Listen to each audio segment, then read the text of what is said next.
지난 8일 고체 연료 신형 미사일을 공개하는 등 대대적인 열병식을 진행한 북한. 북한은 해킹이나 가상화폐 탈취와 같은 불법 사이버 활동으로 핵과 미사일 개발에 필요한 자금을 마련해 왔는데요. 북한의 도발 수위가 갈수록 고도화한 가운데 정부가 사이버 분야에서는 처음으로 독자 제재 대상을 지정했습니다. 우리 정부의 새로운 제재에 북한이 어떤 반응을 보일지 주목됩니다. 보도에 신현정 기자입니다. 북한이 지난해 금융기관 해킹과 가상자산 탈취로 벌어들인 돈은 8천억 원 가량입니다.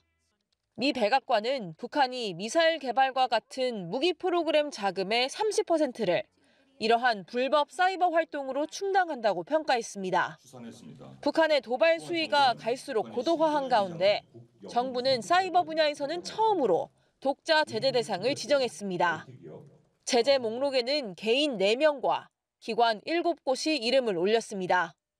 북한의 대남 공작 조직인 정찰총국 등에 소속된 해커, IT 전문 인력들로 사이버 공격에 가담하거나 불법 프로그램을 개발해 외화를 벌었습니다. 기관들도 마찬가지로 정찰총국 산하 조직에 소속된 사이버 전문 인력을 양성한 것으로 파악됐습니다. 이 중엔 북한의 해커 조직 라자루스 그룹도 포함됐는데 정부는 이 그룹의 가상자산 지갑 주소 8개도 함께 제재 목록에 올렸습니다. 개인 3명과 기관 3곳은 국제사회에서 처음 제재 대상으로 지정됐습니다. 다른 국가들이 아직 제재하지 않은 배후 조직과 인력 양성기관 등 북한 사이버 활동 전반을 포괄적으로 제재함으로써 국제사회의 대응을 선도하게 될 것으로 평가합니다. 제재 대상의 개인, 기관과 거래하려면 한국은행 총재나 금융위원회의 사전 허가가 필요하며 어길 시 처벌받을 수 있습니다. 우리 정부의 사이버 분야 제재에 북한이 어떤 반응을 보일지도 주목됩니다. 김여정 노동당 부부장이 직접 나서 미국의 충견이라는 것이 더욱 명백해진다며 막말 담화를 내놓은 사례가 있기 때문입니다. 외교부 당국자는 북한의 반발이 제재 효과를 반증하는 것이라며 사이버 분야와 관련된 추가 제재를 계속 검토하고 있다고 밝혔습니다. 연합뉴스TV 신현정입니다. 다음 달부터 규제 지역 내 집을 2채 이상 가진 사람들도 주택담보대출을 받을 수 있게 됩니다. 규제 지역이 아닌 곳에서는 집 담보가치 60%까지 허용되지만 규제 지역에서는 30%까지만 대출 가능하다는 제한은 있습니다. 이렇게 대출 규제가 풀리면 부동산 시장에 쌓인 매물과 미분양 해소에 숨통이 트일 것으로 기대됩니다. 이번 규제 완화에도 한계가 있다는 의견이 있는 가운데 추가 대책이 또 나올까요? 자세한 내용은 팽재용 기자가 전해드립니다.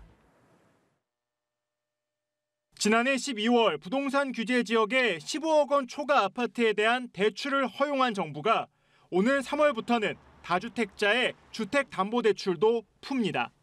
현재 다주택자는 서울 강남, 서초, 송파, 그리고 용산과 같은 부동산 규제 지역에서 집을 살 때 주택담보대출을 받을 수 없는데 주택담보대출 비율 LTV 30%까지 허용하는 것입니다. 규제 대상이 아닌 서울, 마포, 과천 등은 60%까지 가능합니다. 정부는 전국에서 막아뒀던 주택 임대매매 사업자의 주택담보대출도 허용하고 규제 지역이면 실수요자도 최대 6억 원으로 못 박은 대출한도 역시 폐지합니다. 이렇게 대출 규제가 풀리자 부동산 시장은 쌓인 매물과 미분양 해소에 숨통이 트일 것으로 기대하고 있습니다. 하지만 이번 규제 완화에도 한계는 있습니다. 총부채 원리금 상환 비율 DSR은 유지돼 대출을 통한 주택 거래가 빠르게 늘기 어려운 겁니다. 고금리 탓에 시장 침체가 이어질 것이란 전망이 우세한 점도 거래 회복을 막는 요인입니다. 해제한 이후에도 시장 전체의 추세가 바뀌는 모습까지는 보여지지 않았던 점을 감안하면 다주택자에 대한 대출 규제 완화 부분들이 심리에는 영향을 일부 미칠 수는 있겠지만 추세의 반전을 일으키기에는 아직은 어려워 보입니다. 금융당국은 다음 달 대출 규제 완화 뒤에도 부동산 침체 상황이 계속 이어질 경우 추가 대책을 검토할 방침인데 추가 대책으론 1주택자의 LTV를 더 늘리는 내용이 검토되고 있습니다. 연합뉴스TV 팽재용입니다. 교육당국이 새학기가 시작되는 다음 달부터 적용될 학교 방역 지침을 발표했습니다.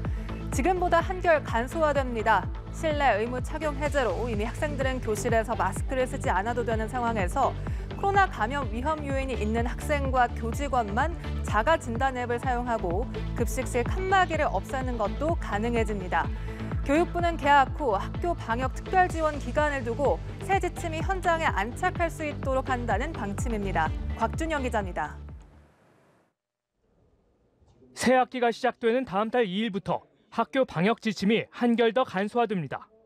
우선 그동안 모든 학생과 교직원에게 권고됐던 자가 진단 앱은 감염 위험 요인이 있을 때만 사용하면 됩니다. 발열 기침 등 증상이 있거나 신속 항원 검사가 양성일 때, 가족 확진으로 본인이 PCR 검사를 받은 경우 등입니다. 감염 위험 요인이 있다고 앱에 등록만 하면 학교에 따로 연락하지 않아도 출석 인정 결석 처리됩니다. 단, 검사 결과 확인서 등은 나중에 제출해야 합니다. 등교하는 모든 학생과 교직원이 받았던 발열 검사도 사라집니다. 대신 확진자 발생 땐 학교가 자율적으로 같은 반 학생들의 체온 측정을 하도록 했습니다. 비말 전파를 막기 위해 설치됐던 급식실 칸막이 역시 학교장 재량으로 없앨 수 있습니다. 당국은 환기와 시설물 소독 등 기본적인 방역 조치는 그대로 유지하고 방역 인력과 물품도 계속 지원하기로 했습니다. 방역 인력은 지난해와 비슷하게 최대 5만 8천 명이 학교에 배치될 수 있도록 준비하고 소독제, 체온계 등 방역 물품도 충분히 비축하여 소식을 들은 아이들의 표정에는 기대와 걱정이 모두 담겼습니다. 칸막이가 없어지면은 친구들끼리 더 많이 모여서 먹을 수 있고 좀 더 친구들끼리 더 밥 먹을 때 더 기뻐질 것 같아요. 코로나가 아직 퍼뜨려지고 있는데 코로나를 막기가 전보다 힘들어져요. 교육부는 개학 후 2주 동안 학교 방역 특별 지원 기간을 두고 새 지침이 현장에 안착할 수 있도록 한다는 방침입니다. 야담뉴스 TV 곽준영입니다. 지난 2008년 설 연휴 마지막 날 불길에 휩싸인 숭례문의 모습 기억하는 분들 아직 많으실 텐데요. 숭례문 방화 참사가 발생한 지 오늘로 꼭 15년이 됐습니다. 화마가 덮친 후 5년 3개월 안에 복구 작업 끝에 2013년 5월 다시 개방된 숭례문. 달라진 건 숭례문의 외형뿐만이 아니라고 하는데요. 아픔을 겪은 만큼 화재에 더 민감해졌다고 합니다. 이 내용은 신세롬 기자가 취재했습니다. 공적 현문 세서 이벤트 발생. 공적 현문 세서 이벤트 발생. 숭례문 곳곳을 감시하는 모니터에서 알림음이 울립니다. 금지된 구역에 진입하는 시민의 인상착의가 화면에 떠오르고 직원들이 현장으로 곧장 달려가는 한편 관할 파출소 신고도 신속하게 이루어집니다. 15년 전 아픔을 겪은 만큼 화재에는 더 민감합니다. 구역 내 화재 발생 시 즉시 소방서로 신고되는 시스템은 물론 효과적인 초동 진화를 위해 매달 자체 소방 훈련도 실시하고 있습니다. 주변 빌딩에서도 화재가 발생한 적이 있었거든요. 그래서 그런 부분에 민감을 하다 보니까 항상 긴장하면서 근무를 하고 있고. 화마가 덮친 후 5년 3개월간의 복구 작업 끝에 2013년 5월 다시 개방된 숭례문. 문화재청은 숭례문 화재를 계기로 만들어진 문화재 방제의 날을 맞아 숭례문 야관 경관 조명을 더 오래 켜두기로 했습니다. 숭례문 화재를 상기하면서 더 이상 화재로 인해 문화재가 훼손되어서는 안 되겠다는 경각심을 가지게 하고자 야간 조명 점등 시간을 조정하게 되었습니다. 문화재청은 또 한 달간 문화유산 31건을 대상으로 한 방제 분야 합동 점검을 실시합니다.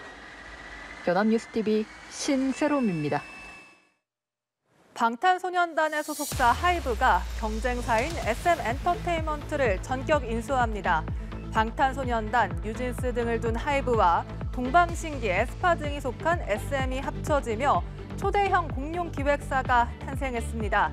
전문가 사이에선 기대와 우려가 교차하고 있는데요.